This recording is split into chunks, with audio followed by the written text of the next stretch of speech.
আমাদের প্রত্যাশিত স্বনির্ভর সমৃদ্ধ বাংলাদেশ গড়তে হলে প্রতিশোধ, প্রতিহিংসা কিংবা অযথা বিতর্ক নয়।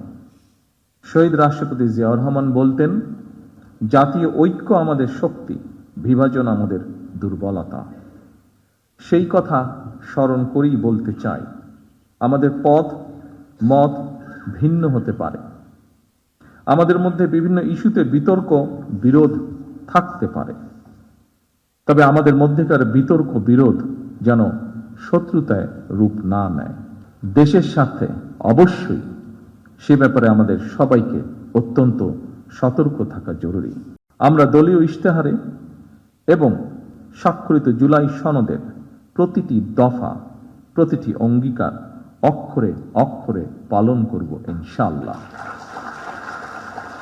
আমি বিশ্বাস করি, ব্যক্তিগতভাবে পুঁথিগত পরিবর্তনের চেয়ে মানসিকতার পরিবর্তন অত্যন্ত বেশি জরুরি।